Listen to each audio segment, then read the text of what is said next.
and welcome back. It has been a whole 4 weeks since we've had little baby Boo. I thought I would come on here and give you guys a little update of how I'm doing postpartum and how all that stuff is going. So bear with me because there's a lot to talk about. I'm sorry. So yeah, physically I'm doing pretty great. I'm gonna turn my camera down just a little bit. There we go. No, that was too low. Let's go back up a little bit. There. All right, that works. Sorry.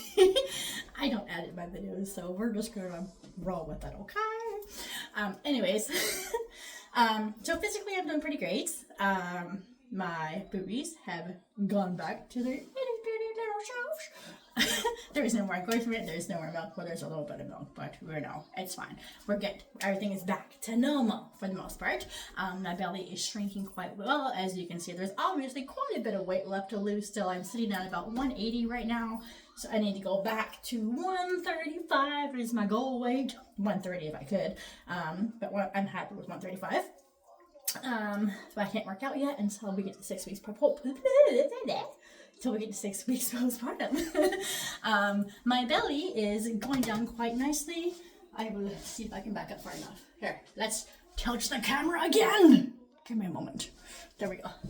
Are we good? All right, we're good. This is my belly, and I'll show you.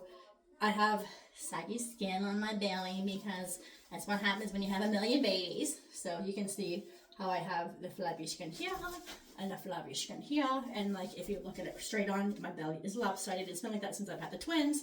I have some little Abby lines coming back. If I suck in correctly, give me a moment. If I suck in and engage my abs correctly, you can see that the flabby skin and the yuckiness mostly goes away. I mean, the lopsided belly's still there, and that's going to stay, and so is some of the skin. That's never going to go away unless I have actual surgery. But for the most part, it's going down quite well.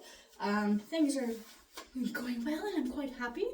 I cannot wait to start working out again, but of course we have to wait until the 6-week checkup to be like, yeah, let's go lift some weights. I can't wait, though, because I miss my arms. I miss working. My arms are my favorite thing to work out, to be perfectly honest. I like biceps. I like my triceps were pretty decent, and now they're teeny tiny, and I can't really see them anymore. They're there, but not really, So yeah. Also, my hoo-ha, where the baby came from, is, oh, hello, kitty. There's another kitty here. Oh, Smokey. Not another kitty. He's my only kitty. We're going to come tilt the camera back up again because we're done with that. So I can stand a little bit closer. Hello, how are you, Mr. Boy? You want to see the kitty? You want to see the people? Say hi, people. Say hi. Anyways, my hoo-ha, we were talking about that. My kitty. Oh, Lordy day. I need to stop.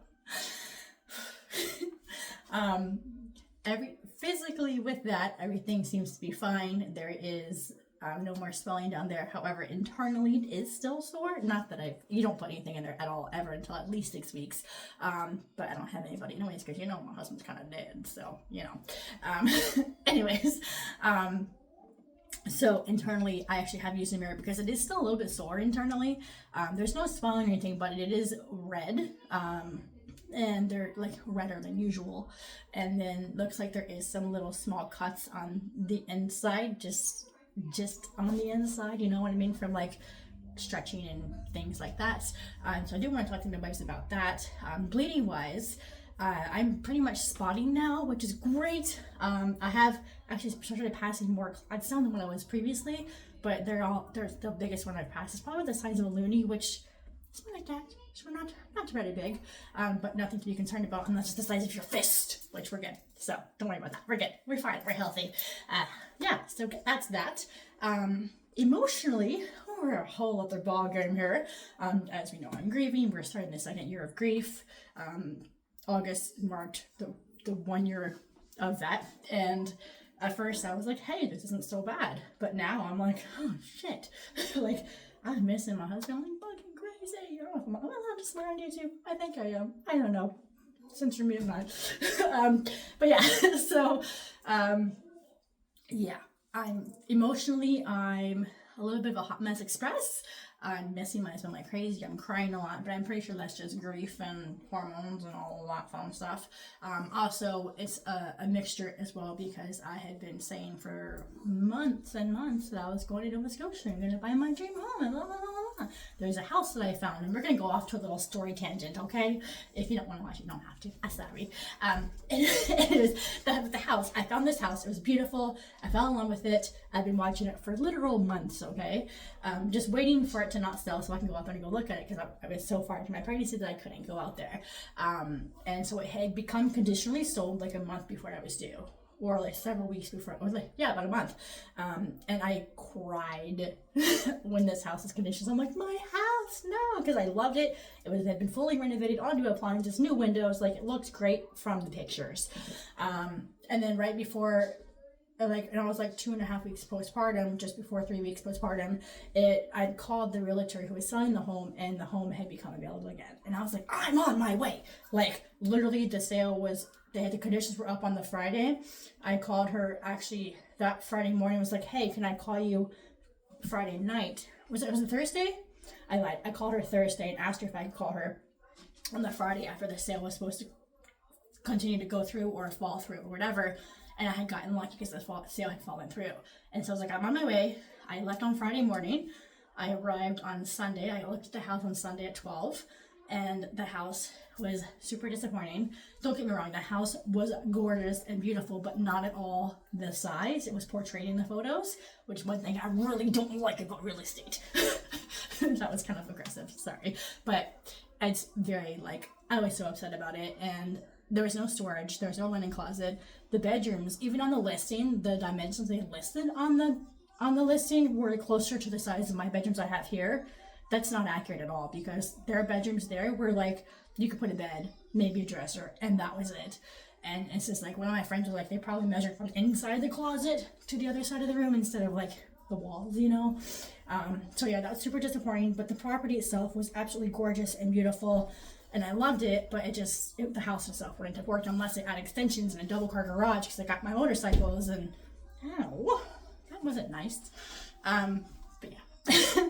I'm changing. I'm on a tangent now, I'm sorry. But I did see another house that I saw a total of 4 houses that was there.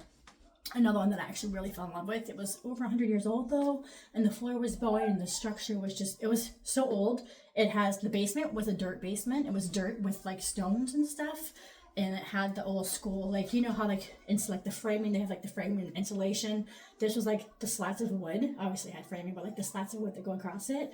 So it's like really old, but it was huge and beautiful and gorgeous, but way too much house for 2 people. But it's still, I loved it. And I had to call some people to convince me to not buy it. And thankfully I'm glad that they did because it would have been a money pit for sure. So thank you if you're watching about that. Anyways, I'm going to stop going on this rant. But basically, I ran into telling you that because that was part of my how I've been so emotional lately the last few days specifically because I cried the day before I left. I cried the whole way off and on home. And I've been crying since then every day because I'm just like, and it's only been a few days. I just got home the other day on whatever. I don't even know what day it is anymore. Oh, today's Sunday. So I got home on Saturday, I don't know, whatever. I've been crying a lot because I'm just like, that was my plan, that was my dream, my goal was to go out there and find a house, buy it, and move. And that didn't happen. So now I'm like, what do I do with my life? What do I do with myself? Where am I going? Like, I don't know what to do anymore. And so I've been really sad about that and grieving and the hormones, everything. It's just been, everything's bulling into a giant ball on my head. And I've just been crying. But I know I have to trust the universe and its divine timing. Maybe I am supposed to be out there, but it's just not the right timing yet. I just have to sit back, put it in the universe's hands, and everything will work out as it's supposed to, when it's supposed to. I have to take a step back, take a breath, and just relax. The universe has got this. We'll figure it out. Right? Right. All right. We're calm now. Anyways, I hope you guys have a great day, morning, evening, whatever time you're watching this. And take care. Sorry for the rant. Bye.